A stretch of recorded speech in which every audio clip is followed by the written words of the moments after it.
Hi there folks, welcome to Dunsy's Guitar World. Today's video is a tale of woe. It's the story behind the worst gig I have ever played. So, the problem all started. My mate Rab, guitar player and singer Rab, one of the good guys, Rab is one of the good guys, he has a covers band together, and on drums is drummer Dave. Drummer Dave and I have played together in bands, for many years. Here's Dave and me in Italy. Here's me and Dave in America. So anyway, guitar player, singer Rab and drummer Dave need a bass player for a gig. So they say, Dunsy, can you play bass? Now I had done a few gigs before on the bass. Here's me and the New Edinburgh Dolls, a covers band, do New Dolls songs who are based in Edinburgh, surprisingly, as the name may have given it all away there. I don't know what I'm wearing, but look at this photograph. I think I'm wearing my wife's jacket. And I have also played bass in a punk covers band called Gunk. Here's me playing bass with them. So I had played bass before, like in gigs, and I thought, I can do this. So I get Rab to send me the set list. Now, Rab and Dave and the bass player, who I think was called Dave as well, they had like a 50 or 60 song set. They were like a proper sort of band who studied this sort of thing and did covers all the time and played bike rallies. This gig was at a bike rally, but we'll get on to that. So I get the set list and I'm like, my God, look at all those songs, Jeez, oh. They're all kind of punk rock classics. And I thought, yeah, that's cool, I'll do this. So I think we had maybe 3 rehearsals during the week and it was sounding quite good. I thought, yeah, I've got this bass, 4 strings, no bother. So the gig is at a bike rally, can't remember the name of the bike chapter, motorcycle chapter, and it's in a place called TIN-a-bruaich, as we say in Scotland, TIN-a-bruaich. If you're reading it, it would say something like Tighnabruaich something. So it's in Tighnabruaich. Now let's look at where Tighnabruaich is on the map compared to where I am on the map in Edinburgh. Miles away, way around. Well, you can go across, you can get a ferry if you want, but you have to wait ages in the ferry. So Dave and I had to drive like all the way, took bloody ages. I was speaking to the guys the other day there, they're still friends despite what I now refer to as a Tighnabruaich bass disaster. So they were saying, we think this was March 2009. So it was cold, so maybe 2.5 hours, so it's a beautiful drive. So we get to Tighnabruaich and the gig is in the Tighnabruaich Hotel. Here's a photograph from the road. So it's set back from the road, really nice place. So when we get there, we look over to the car park and there's about 60 bikes all lined up, choppers and stuff like that. This is a motorcycle chapter gig and I'm thinking, I better be on good form tonight. So we go in, I don't really remember, I don't think there was a sound check. There was another 2 bands playing. So we'd done the 3 rehearsals during the week and I thought, this is fine, I've got this. So it's our turn to go on. So we go on, get my bass plugged in, and then I look over at Dave, I look over at Rab, and it's like my confidence just went. I just suddenly went, oh no, I'm playing bass in front of a bunch of people who I should probably be quite good at playing the bass for this kind of thing. And my confidence just went straight through the floor. I hadn't even played a note by this point.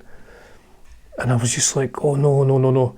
Breathe deep, Dunsy, breathe deep. Now this is what, 2009, I've done 300 gigs, 300 plus gigs by this point. So, I wasn't new to gigging, but it was just, I don't know what it was. I think it was just, I was out of my comfort zone. I was like, a couple of 100 miles away. Couldn't walk home if it wasn't going very well. And Dave counts in 4. Now I think the first song we played would have been Blitzkrieg Bop or something like that. We thought we'll start on an easy one, And I'm sure I got that wrong. Probably the easiest song in the set. Dunsy's playing the wrong thing, and I think Rab was looking over going, is he okay? Maybe thought I was having a stroke or something like that. And it went downhill from then on. Every song we played, I'd look down at the set list and it was like, oh, I can't remember how you play this. Songs I'd been playing for like a decade or 2 decades. Every time I looked and I went, I can't remember how this goes.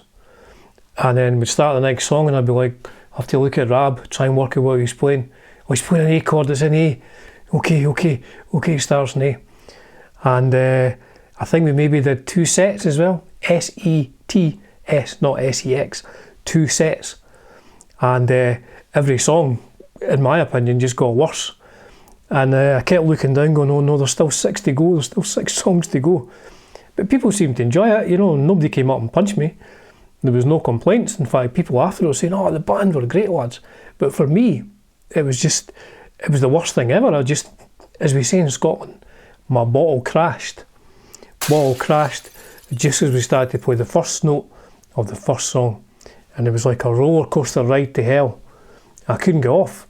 We just had to keep going, and I couldn't apologise enough to Rab and Dave after. I was like, oh, I can't believe how bad that was, guys. And they were like, it's cool, Dunsy, man, it's fine.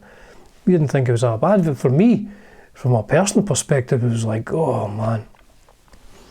I just wanted to go home, but we were 200 miles away, and it was about 10 o'clock by this point. So I couldn't jump on a bus and get back home and say to my wife, oh, it was a real disaster tonight, darling. Awful.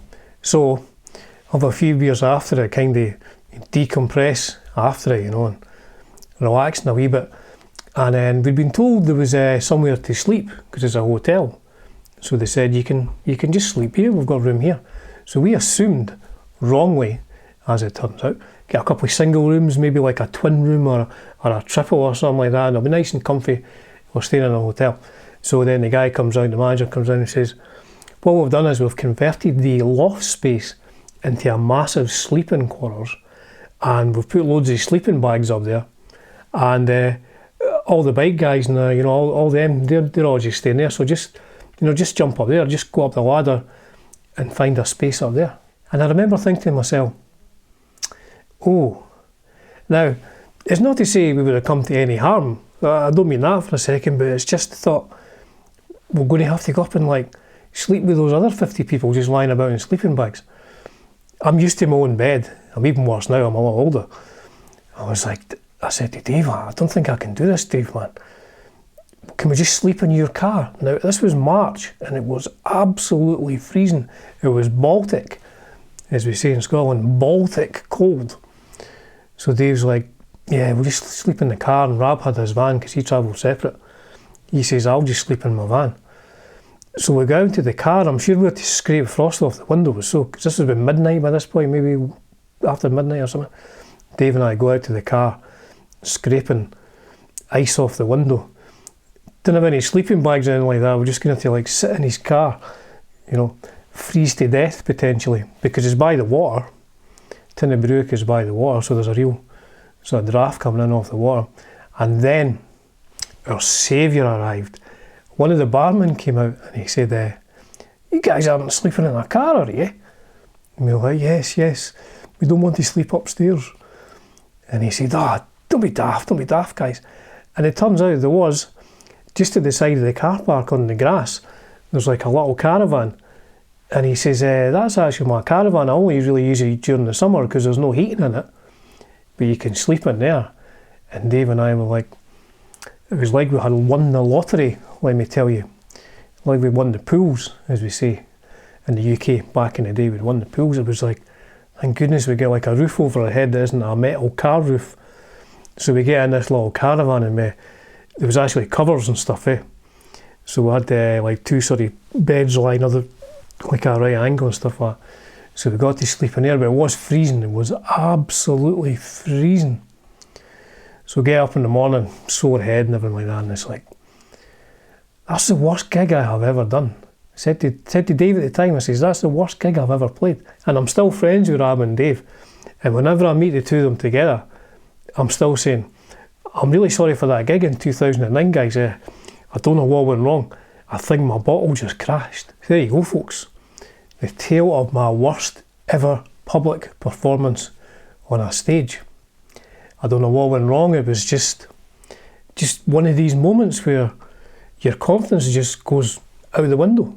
But I got up and went. But I had to keep going for like another 2 hours. And it wasn't lack of experience. Done tons of gigs before then and tons of gig after. Don't know. These things just happen. Fortunately, they only happen very occasionally. As ever, folks, It's a privilege and a pleasure bringing you content on Dunsy's Guitar World. Just for now.